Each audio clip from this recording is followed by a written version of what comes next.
या अंदर आपकी कथा चल रही है। अब कृष्ण की कथा चल रही हो और कृष्ण रह पाए। अरे कृष्ण की बात छोड़ो, हमारी बात ले लो ना। कोई हमको हार पहनाए, भोजन दे, है? कोई हमको कोई भी वस्तु दे, हम रास्ते से कहीं जा रहे हैं और कहीं खड़े खड़े किसी ने कह दिया कि ये फलाने भाई, ये रमेश भाई कितने सुंदर है, इसकी चाल कितनी मधुर है, इसकी वाणी कितनी अच्छी है, इसका स्वभाव कितना अच्छा है। अब रमेश भाई एक कदम आगे बढ़ेंगे, वो तो दो कदम पीछे आ जाएंगे, अपना कान बड़ा कर देंगे। आज संसार के जीव को अपनी प्रशंसा सुनने में बहुत आनंद आता है। जानते ही ये गुण हम में कहां से आया? हमारे भगवान से आया, क्योंकि हम भगवान के ही अंश हैं। जैसे हमें हमारी प्रशंसा सुनने की बहुत इच्छा होती है, आनंद आता है, वैसे भगवान को तो और उनकी प्रशंसा, उनकी कथा सुनने में आनंद आता है। कृष्ण मचल गए, बोले बहना मुझे अंदर जाने दो, मुझे अपनी कथा सुननी है। बोले नहीं जाने दूंगी, नहीं जाने दूंगी। कृष्ण ने कहा जाने दो। अब कृष्ण तो किसी को पटाने में इतने मधुर है, इतने एक्सपर्ट है। बोले बहन, पिछले रक्षाबंधन के दिन राखी बांधी थी और मैंने तुमको 500 की नोट दी थी, भूल गई? इस साल 1000 की नोट दूंगा, लेकिन अंदर जाने दे। बोले भैया अंदर तो नहीं जाने दूंगी, यदि आपको ऐसा है तो बाहर खिड़की से सुनो। दरवाजा बंद था, एक खिड़की को खोल दिया। सुभद्रा जी बीच में खड़ी थी, एक और कृष्ण, दूसरी ओर बलदेव जी।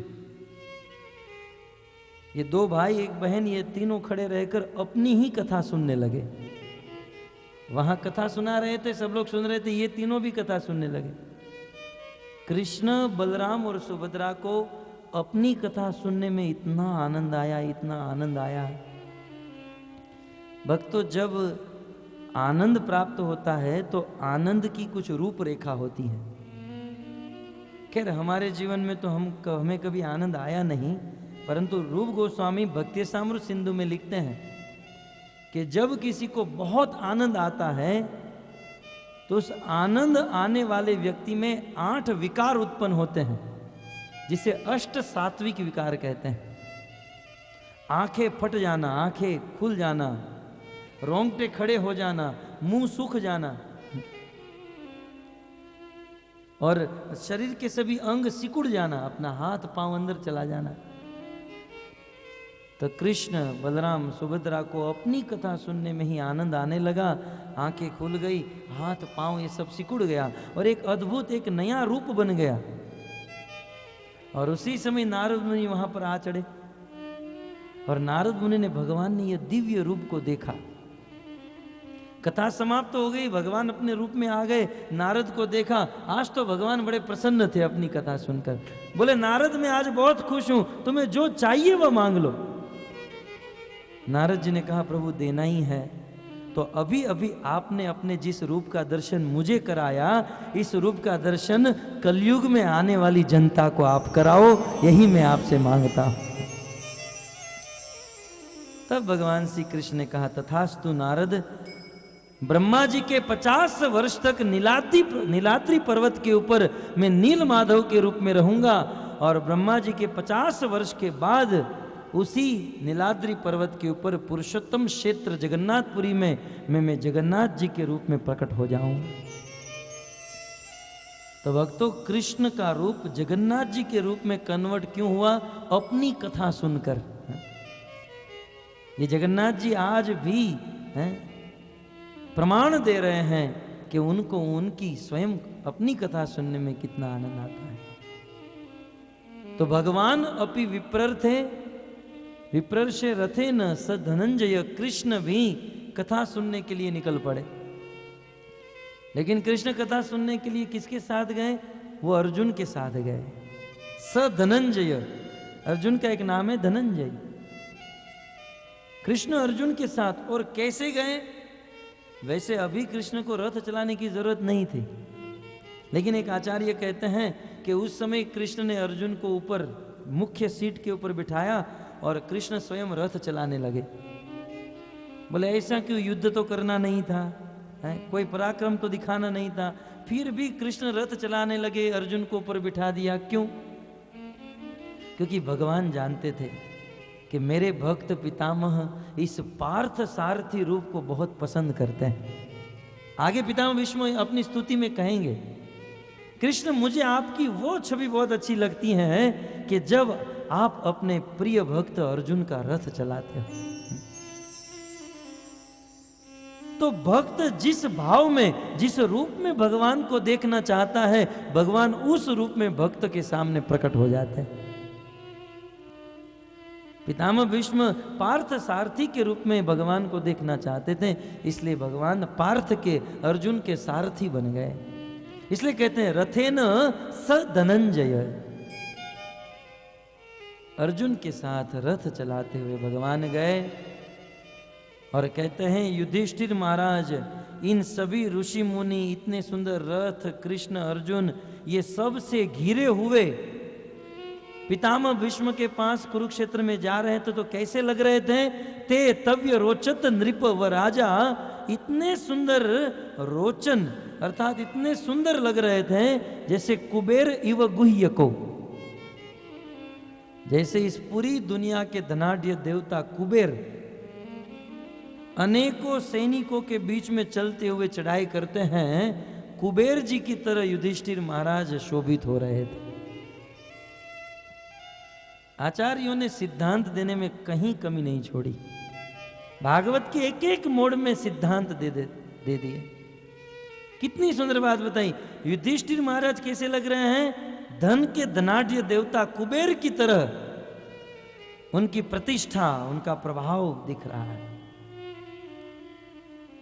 और वास्तव में युधिष्ठिर महाराज के पास कुबेर के जितना धन था, लेकिन सिद्धांत क्या है?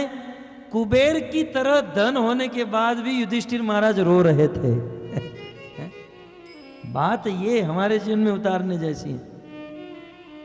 सिद्धांत यह है कि इस संसार में रहते हुए किसी को 2-5 करोड़, 500,000 करोड़ या 1,00,000 करोड़ कितना भी धन मिल जाए, यहां तक कुबेर के पास जितनी संपत्ति है वह सारी संपत्ति भी यदि किसी संसार के जीव को मिल जाए, फिर भी संसार का जीव सुखी नहीं हो सकता है।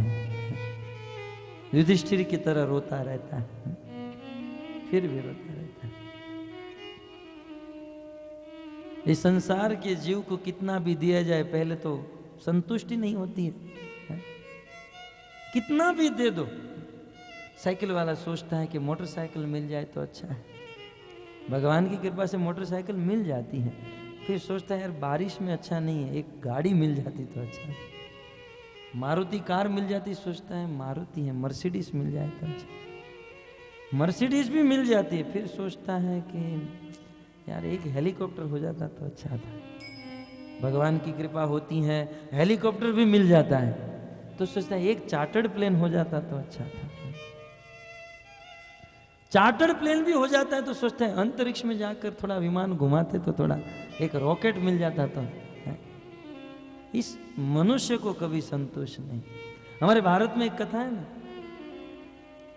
एक बार एक व्यक्ति को बहुत पैसा चाहिए था, धनी बनना था, तो धनी बनने के लिए उसने नारद जी की उपासना की। अब इस संसार में किसको किसकी उपासना करनी चाहिए ये भी बुद्धि नहीं। अब नारद जी के पास धन है,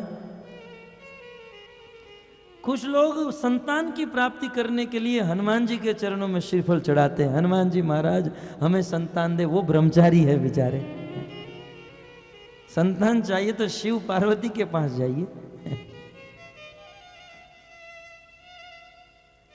कुछ लोग अच्छी पत्नी प्राप्त करने के लिए भगवान राम के पास जाते, वो खुद भटक रहे हैं पत्नी को ढूंढने के लिए।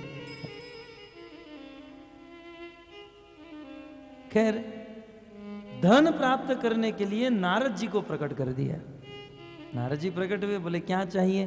बोले प्रभु मुझे धन चाहिए।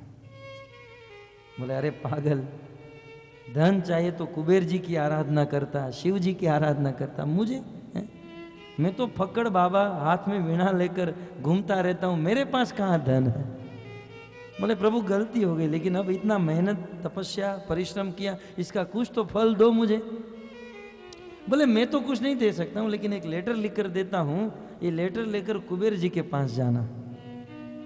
नारद जी ने लेटर लिख दिया कि मैं इस आदमी को भेज रहा हूँ, कुबेर जी जरा इसको थोड़ा धन दे देना।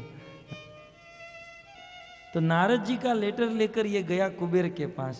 कुबेर जी ने पढ़ा, नारद का लेटर है तो इसको रद्द तो कर नहीं सकते हैं, क्योंकि नारद इसको रद्द नहीं कर सकते हैं।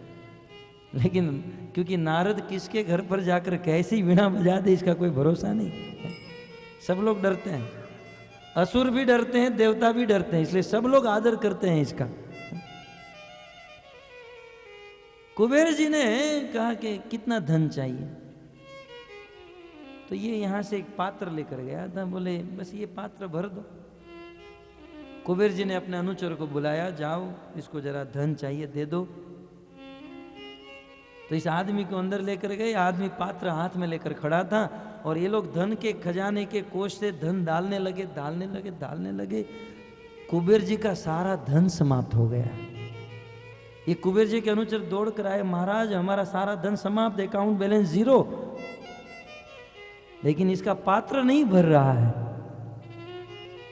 कुबेर जी ने कहा ये पात्र ले कहां से आया है?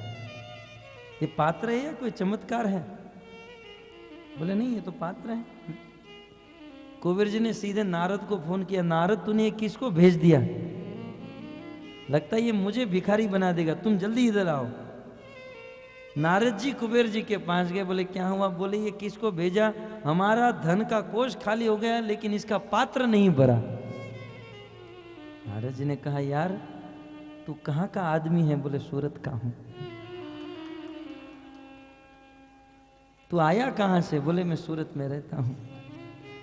बोले ये पात्र लाया, जरा तेरा पात्र तो मुझे दिखा।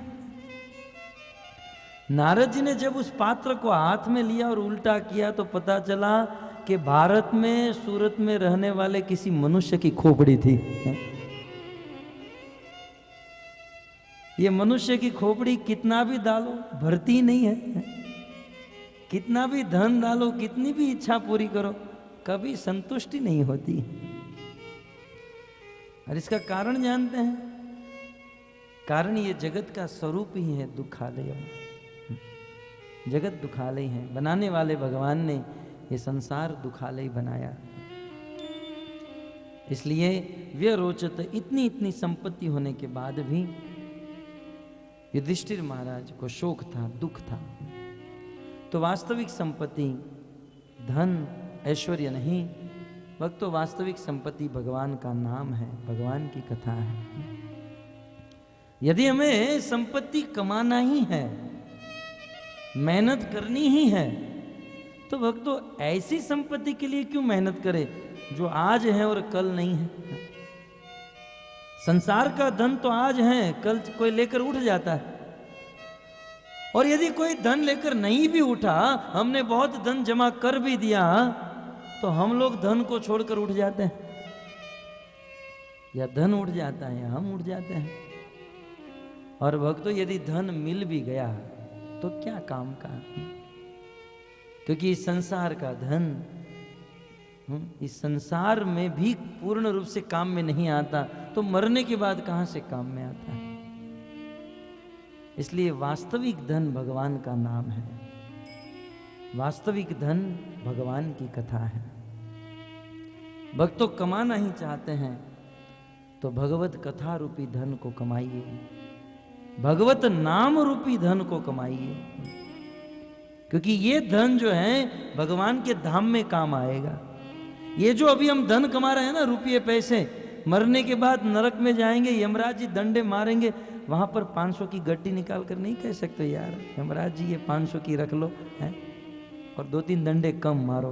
वो 2 डंडे और ज्यादा मारेंगे, साले रिश्वत देता है, घूस देता है। संसार का धन वहां पर काम में नहीं आता है, संसार का धन संसार में ही रह जाता है। इसलिए तो एक संत ने कहा ना, चाहे लाख कमा लो हीरे मोती है, चाहे लाख कमा लो हीरे मोती, परंतु याद रहे कफन में जेब नहीं होती है। आज तो कितना भी जेब रख लो, 2, 5, 10 है, परंतु जीवन में जब अंतिम कफन लगेगा उसमें जेब नहीं होगी।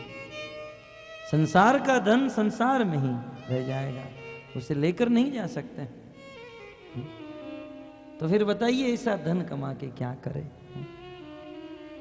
कुछ लोग संसार में बहुत धन कमाते हैं, बहुत धन कमाते हैं, और धन कमा कमा कर फिर मर जाते हैं, और मरने के बाद कुत्ता, गधा या बिल्ली बन जाता है। और भक्तों, धन कमा कर भी सुख है। आप देखिए किसके पास इतना धन है, इतना धन है, हमको कभी कभी उन घर पर बुलाते हैं और 56 भोग खिलाते हैं। एक से एक आइटम होती है, ये भोग, ये भोग, ये स्वीट, ये भोग है। આપણને 56 ભોગ ખવરાવે અને એ ખૂણામાં બેઠો બેઠો ફણગાવેલા મગ ખાતો હોય। આપણે એમ કહીએ કે તમે લો ને, नहीं हमने डायबिटीज है, क्या काम का है। भक्तों, यदि पैसे कमा भी लिए, मान लो आज हम 1000पति है, कल करोड़पति हो गए, तो उसका करेंगे क्या? आज यदि हम 2 रोटी खाते हैं, 5 रोटी खाते हैं, क्या करोड़ों आने के बाद 50 रोटी खाने लगेंगे? पेट तो उतना ही रहेगा। पैसे आ जाने पर खाना उतना ही है और कपड़े भी उतना ही पहनना है। ऐसा होता है जिसके पास करोड़ों होते वो 4-5 शर्ट पहन कर निकलते हैं। खाना भी उतना है, पहनना भी उतना है। और जिसके पास करोड़ों रुपये होते हैं वो जेब में लेकर तो घूमते नहीं, उसके पैसे किसी बैंक में होते या आंगड़िया में होते, और वो पैसे बैंक में ही रह जाते और ये उठ जाता है दुनिया से। अब बैंक में पैसे पड़े हैं और मन में ये है कि बैंक ऑफ इंडिया में, बैंक ऑफ सौराष्ट्र में इतने करोड़, इस बैंक में इतने करोड़, और बैंक में ही पड़े रहते हैं। यदि ये सोचकर ही आनंद आता है कि बैंक में इतना बैलेंस है, तो सोचो दुनिया में सभी बैंक हमारी है। मन क्यों छोटा रख रहे हो? मन को बड़ा रखो। और भगवान का भजन, लेकिन संसार का आदमी इतना ही नहीं कर सकता। संसार का धन वास्तव में सुख का कारण, तत्व से देखा जाए तो संसार का धन दुख का कारण बनता है। भागवत में लिखा है, जरूरत से ज्यादा पैसा ये मात्र पाप कराता है। जरूरत से ज्यादा पैसा हमारे जीवन में अनेकों प्रकार के क्लेश, झगड़े और दोष उत्पन्न कराता है। इसलिए उपनिषद में प्रथम श्लोक में ही कह दिया, यावत भ्रियते जठरम, जब तक हमारा पेट भर जाए तब तक ही हमें धन उपार्जित करना चाहिए। और जरूरत से ज्यादा यदि धन उपार्जित किया तो सस्तेन, वो चोर है और उसको दंड अवश्य मिलेगा। सदंड मरहति, वह दंड का पात्र बन जाएगा। इसलिए उतना ही एकत्रित करे, उतना ही कमाए जितनी आवश्यकता है। भगवान दत्तात्रेय ने 24 गुरु बनाए, उस 24 गुरु में से एक गुरु बनाया मधुमक्खी को। मधुमक्खी जानते हैं क्या करती है? मधुमक्खी में भगवान ने ऐसा गुण दिया है जो फूलों के एसेंस, रस को ग्रहण कर सकती है। हम तो फूल को सूंघ सकते हैं या पूरा खा जाएंगे, उसके रस को नहीं ले सकते, परंतु मधुमक्खी बगीचे में जाकर फूलों के रस को लेती है। और क्या सोचती हैं? बोले मैं इस रस को एक जगह पर एकत्रित करूंगी, स्टॉक करूंगी, और जब बहुत हनी, बहुत मधु बन जाएगा, बहुत शहद हो जाएगा, फिर आराम से बैठकर पिएंगे, खाएंगे। जैसे हम लोग सोचते हैं ना कि पहले हम लोग कमा लेते हैं और जब बहुत पैसे कमा लेंगे फिर आराम से भक्ति करेंगे, भजन करेंगे, लेकिन वो आराम वाला दिन आएगा ही नहीं। मधुमक्खी रात दिन बन बन बन बन बन बन मेहनत करती हैं, बगीचे से मध को निकालती हैं और एक मधुपुड़े में डालती हैं और बहुत मध एकत्रित करती हैं। और जब बहुत मधु बन जाता है तब मधुआ आता है, आग लगाता है, मधुमक्खी को मार देता है और सारा मध लेकर चला जाता है। यही स्थिति हमारे जीवन की है। रात दिन मेहनत करते हैं, पैसे जमा करते हैं, और जिस दिन भुगतने का समय आएगा, या तो डायबिटीज हो जाएगी, या तो काल की ऐसी चोट लगेगी, संसार को छोड़कर चले जाएंगे। फिर क्या होगा? वो धन हमारे पुत्र, हमारे संतान इस्तेमाल करेंगे। संस्कार अच्छे हो तो कोई बात नहीं, परंतु संस्कार अच्छे नहीं है तो हम थोड़ा बहुत पुण्य करके यदि स्वर्ग में गए हैं, लेकिन हमारे बच्चे हमारे कमाए हुए धन को गलत रास्ते पे इस्तेमाल करेंगे, यदि हम स्वर्ग में गए हैं तो वहां से भी नरक में भेज देंगे। ये हमारे बच्चे हमारा धन वापर के दुर्गति का कारण बन जाएगा, यही धन जो हम आज कमा रहे हैं। इसलिए जीवन का कोई कार्य बुद्धिमान से करना चाहिए। मैं ये नहीं कहता हूं धन नहीं कमाना चाहिए, धन कमाना चाहिए, परंतु रात दिन केवल उसी के पीछे भागना ये बुद्धिमानी नहीं है। जब तक जीवन टिक जाए तब तक कमाए, और फिर वास्तविक धन को कमाए। वास्तविक धन। और भक्तों, वास्तविक धन क्या है? वास्तविक धन है भगवान का नाम। इस संसार में जिन जिन लोगों ने इस वास्तविक धन को कमाया वो आज भी अमर हो गए, और जिसने इस भगवान के नाम रूपी भक्ति रूपी धन को नहीं कमाया वो तो कंगाल हो गए हैं। कंगाल। हमारे वैदिक इतिहास में सिकंदर का नाम आता है, आप जानते हो ना। सिकंदर के मन में इच्छा थी, जवान गरम खून था, मन में सोचा कि पूरी दुनिया को जीतूंगा, पूरी दुनिया के ऊपर राज करूंगा। उनके पिता का नाम था पुरु। उनके पिता ने बहुत समझाया, बेटा दुनिया को जीतकर क्या करेगा, तुझे क्या मिलेगा। जवानी के जोश में सिकंदर अपने पिता की बात को नहीं माना, अपने सैन्य बल को लेकर दुनिया को जीतने के लिए चला गया। हमारा इतिहास साक्षी है, लगभग 80% तक दुनिया को जीत लिया सिकंदर। परंतु फिर उसे पता चला कि उसे एक रोग हो चुका है, जिसे आज की भाषा में कैंसर कहते हैं। धीरे धीरे व्यक्ति राख हो जाता है, सड़ जाता है। सिकंदर को रोग हुआ, तुरंत अपने राज्य में, अपने देश में वापस लौटा। अपनी मृत्यु की अंतिम घड़ी गिन रहा था, और उस समय उनके अनुचरों ने कहा, सरकार आपकी कोई अंतिम इच्छा है? तब सिकंदर ने कहा, हाँ मेरी अंतिम इच्छा यह है कि जब आप लोग मुझे जमीन में दफनाओगे, जब आप लोग मुझे जमीन में गाड़ दोगे, तब मेरे दोनों हाथ बाहर रखना। बोले सरकार आपकी 21 पीढ़ी में ऐसी इच्छा किसी ने नहीं की, ये आप क्या उठपटांग बात कर रहे हैं? बोले ये मेरा आदेश है, जब आप मुझे दफनाओगे मेरे दोनों हाथ बाहर रखना। सरकार इसका कारण क्या है? उस समय सिकंदर ने इतना ही कहा कि मैं तो जीते जी नहीं समझ पाया, लेकिन मेरे उदाहरण से संसार के लोग तो समझे कि सिकंदर जब इस दुनिया में आया तब दोनों हाथ खाली थे, और सिकंदर जब इस दुनिया को छोड़कर जा रहा है तब भी दोनों हाथ खाली हैं।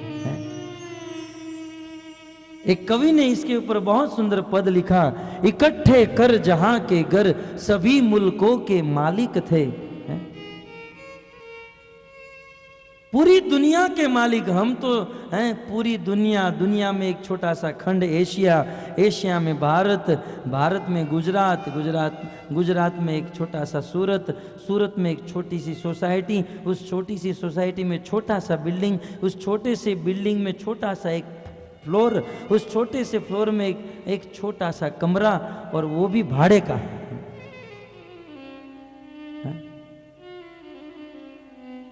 सिकंदर पूरी दुनिया का राजा बन चुका था। इकट्ठे कर जहां के घर सभी मुल्कों के मालिक थे। सिकंदर जब गया दुनिया से तब दोनों हाथ खाली थे, तब दोनों हाथ खाली थे। पूरी दुनिया को वश में करने वाला सिकंदर भी जब गया तब दोनों हाथ खाली करके गया, और हम और आप दुनिया की कौन वस्तु है? लोग तो सिकंदर नहीं, एक से एक हमारे इतिहास में आए। सहस्त्र बाहु 10 वदन आदनी तो बचे न काल बलीते। हजारों भुजा वाला कार्तवीर अर्जुन, सहस्त्र बाहु जिसकी 1000 भुजा थी। और 10-10 मस्तक वाला रावण आया। सहस्त्र बाहु 10 वदन आदनी तो बचे न काल बलीते, हम करी धन धाम सवारे अंत चले उठ रीते। बहुत परिश्रम किया, बहुत मेहनत किया, और हम ये मेरी ऑफिस, मेरा धन, ये हम करके बहुत कमाए, सोने की लंका बना दी रावण ने। बहुत धन एकत्रित किया, लेकिन अंत चले उठ रीते। लेकिन अंत में तो इस दुनिया को छोड़कर जाना पड़ा। भक्तों, संसार में कमाया हुआ धन मरने के बाद हमारे साथ नहीं रहता, लेकिन भगवान की भक्ति रूपी जो धन है, कृष्ण कथा रूपी जो धन है, कृष्ण नाम रूपी जो धन है, वो सदा सदा के लिए हमारे साथ रहता है। इसलिए कमाना चाहते हो तो कृष्ण नाम को कमा लो। इसलिए तो साधु संत गाते हैं ना, लुट लो जिसका दिल चाहे मैं, है समय है, लुट लो जिसका दिल चाहे मैं, शोर मचाऊं गली गली, राम नाम के हीरे मोती मैं बिखराऊं गली गली।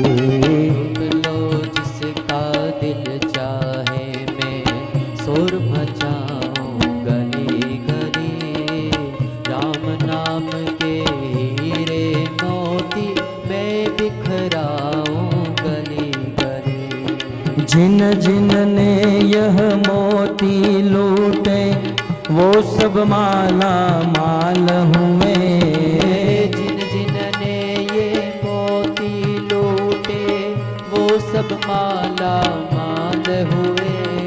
जिन जिन ने यह मोती लूटे वो सब माला माल हुए, जिन जिन ने ये मोती लूटे वो सब माला माल हुए। माया के जो बने पुजारी एक दिन वो कंगाल हुए। माया के जो बने पुजारी एक दिन वो कंगाल हुए। माया के जो बने पुजारी एक दिन वो कंगाल हुए। माया के जो बने पुजारी एक दिन वो कंगाल हुए। सोना चांदी माया वालों, सोना चांदी माया वालों, सोना चांदी माया वालों, सोना चांदी माया वालों। मैं समझाऊं गली गली, राम नाम के हीरे मोती मैं बिखराऊं गली गली। लुट लो जिसका दिल चाहे, प्रेम से गाइए, नाचिए। गली गली, राम नाम के हीरे मोती मैं बिखराऊं गली गली। दौलत के दीवाने सुन लो, एक दिन ऐसा आएगा। दौलत के दीवानों सुन लो, एक दिन ऐसा आएगा। धन दौलत और माल खजाना यहीं पड़ा रह जाएगा। धन दौलत और माल खजाना यहीं पड़ा रह जाएगा। धन दौलत और माल खजाना यहीं पड़ा रह जाएगा। धन दौलत और माल खजाना यहीं पड़ा रह जाएगा। कंचन काया मिट्टी होगी, कंचन काया मिट्टी होगी, कंचन काया मिट्टी होगी, कंचन काया मिट्टी होगी। चर्चा होगी गली गली, राम नाम के हीरे मोती बिखराऊं गली गली। लूट लो जिसका दिल चाहे, मैं शोर मचाऊं गली गली। राम नाम के हीरे मोती मैं बिखराऊं गली गली। हरे कृष्णा कृष्ण कृष्ण हरे हरे, हरे राम राम राम हरे हरे। हरे कृष्णा कृष्ण कृष्ण हरे हरे, हरे राम राम राम हरे हरे। जय जय प्रभुपाद प्रभुपाद प्रभुपाद प्रभुपाद। जय जय प्रभुपाद प्रभुपाद प्रभुपाद प्रभुपाद। युग धर्म हरिनाम संकीर्तन की जय। शील प्रभुपाद की जय। यहाँ आज भगवान को भोग अर्पण किया है, उन्हीं का नाम लेके हूँ मैं उनको यहाँ पे उपस्थित करने का प्रयास करूँगा।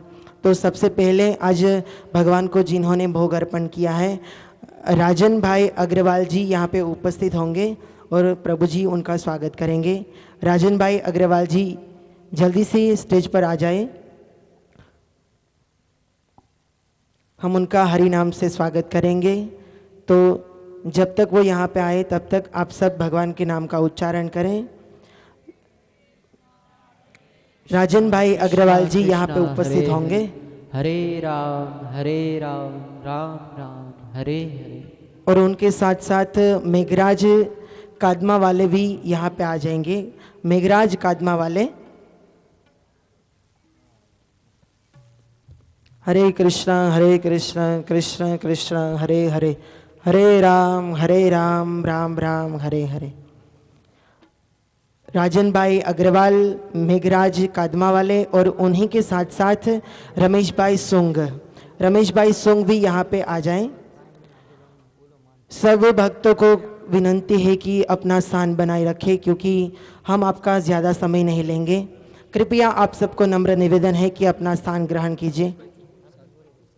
रमेश भाई चुक भी यहाँ पे उपस्थित होंगे। रमेश भाई चुक जिन्होंने भगवान को भोग अर्पण किया है। हरे कृष्ण कृष्ण कृष्ण हरे हरे, हरे राम राम राम हरे हरे, हरे कृष्ण कृष्ण कृष्ण हरे हरे, हरे राम राम राम हरे हरे।